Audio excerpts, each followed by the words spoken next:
When Pakatan Rakyat forms the government of Sarawak, we are going to emulate the governance of Penang. Penang implements the CAT system of administration, which is standing for competency, accountability, and transparency. For instance, we are going to make sure that state land will not be alienated to private individuals, but will be based on open tender. We are also going to implement our open tender system on government projects and government procurements. We believe that the power to manage resources of the state should not be vested in the hands of one person, including in the hands of the Chief Minister of the state. In addition, the Pakatan Rakyat government is going to enact the Freedom of Information Ordinance, like the manner it was done in Selangor and also probably in Penang.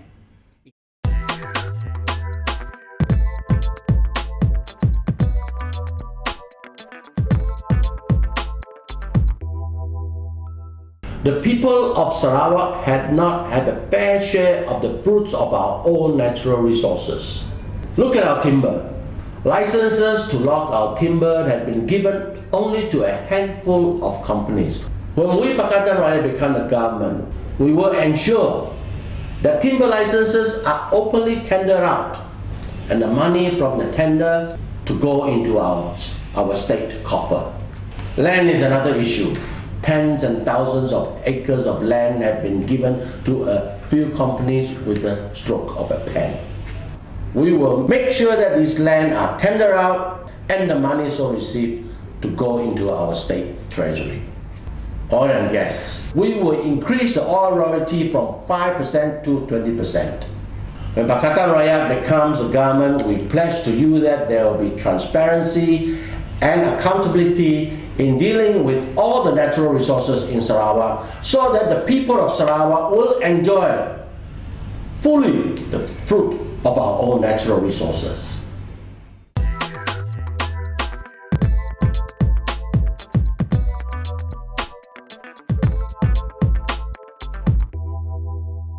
Pangan adalah satu isu yang amat hangat dan besar di negeri Sarawak pada waktu ini. Kita boleh menjekat kegiatan pembinaan bakun ini berjalan. Satu ialah melalui perundangan, tetapi dia akan memakan masa yang panjang. Kedua ialah melalui political will ataupun secara politik dia.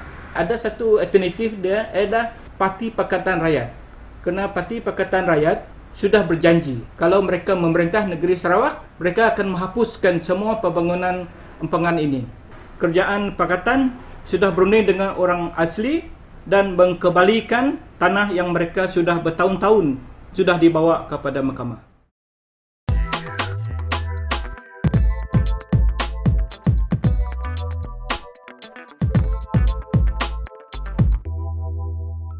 Brain drain is one of the major problems faced by Sarawakians. In Johor alone, there are about 40,000 of Sarawakians who works there. Why is this so? Because these Sarawakians, especially the Chinese and Iban, they cannot find job in Sarawak, so they have to look for a greener pasture in Johor. This is because of the unfair employment policy in Sarawak. So if one day Pakatan Rakyat take over the state government, we want to change this unfair policy, this unfair employment policy. We want to make sure that Sarawakian, anak Sarawak, they have a job opportunity in the state. We want the employment policy that is based on merits and ability and should not based on race.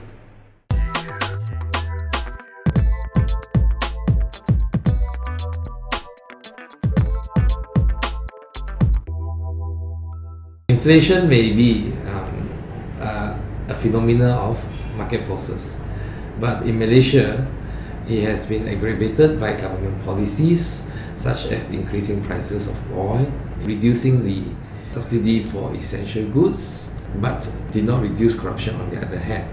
If we are the government, one way to help the people to reduce the cost of living is to remove the protectionism in automobile policies. The other way to combat inflation would be to enrich the people. I think the most important aspect would be to reduce corruption on the part of the government so that more money can be channeled into helping the poor and the general public.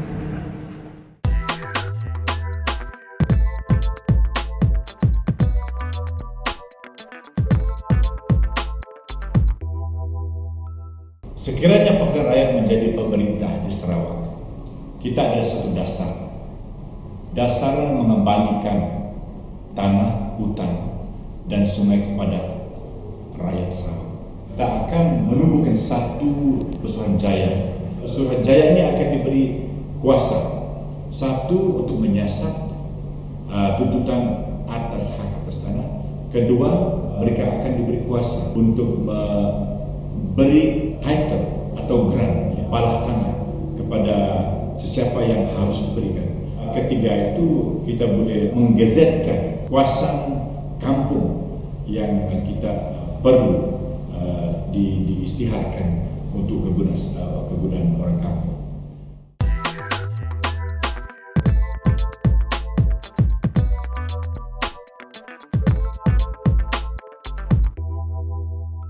By talking about sustainable forest management, we are talking about the use and the utilization of the forest resources for the future generations. Sustainable forest management in Sarawak is merely good on paper, but in practice, that is not so. You cannot have sustainable forest management if you ignore the rights of the natives, whose livelihood depend quite substantially on the forest that is surround them. Sustainable forest management can actually be carried out.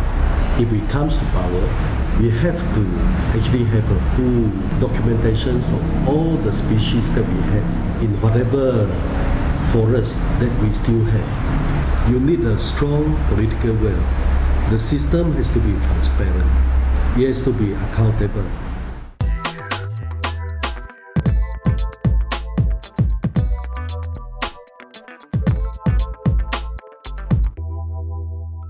Infrastruktur di negeri Sarawak seperti jalan raya, api dan air adalah amat dipandang serius oleh Pakatan Rakyat. Kami akan akan survey di manakah jalan yang diperlukan. Kita perlu bawa jalan raya seberapa jauhnya untuk kegunaan rakyat. Yang kedua, kami juga melihat berapa pentingnya electricity ataupun current. Ini saya percaya tidak ada sebab-sebab kita tak dapat bawa api kepada tempat yang jauh. Poin yang ketiga adalah air. Kita akan bawa gravity feed ataupun cara-cara macam mana kita bawa treated water supaya bersih ataupun selamat untuk kegunaan rakyat. Kita perlu bawa infrastruktur itu kepada rakyat di seluruh negeri Sarawak.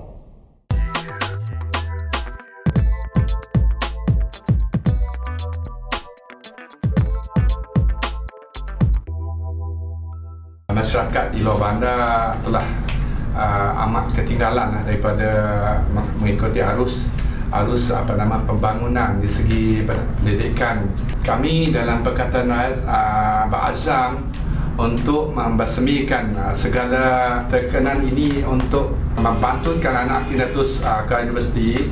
Jadi kita akan memberikan bantuan berupa beasiswa yang betul-betul boleh membantu orang miskin supaya terus dapat menyambung belajar sampai ke pengajian tinggi.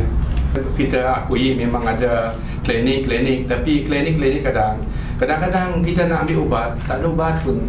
Jadi kita kalau boleh banyakkan lagi klinik-klinik di beberapa kampung, misalnya di daerah-daerah, kita tambahkan doktor di hospital-hospital di daerah-daerah supaya memudahkan ataupun ada orang boleh jumpa doktor apabila terkena sakit.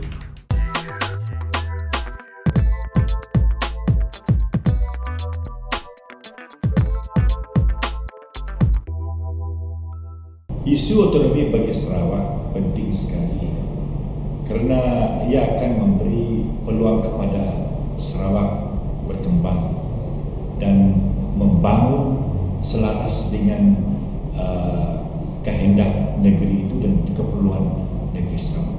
Negeri Sarawak diberi satu priority untuk menggunakan hasil ini, royalty ini, untuk membangunkan Sarawak. Perintah negeri Sarawak akan diberi kuasa yang bebas untuk mentadbirkan Sarawak dalam beberapa bidang pentadbiran. Kita percaya dengan otonomi ini, Sarawak akan dinaik tarafnya dan diberi kedudukan yang selaras dengan kehendak rakyat Sarawak.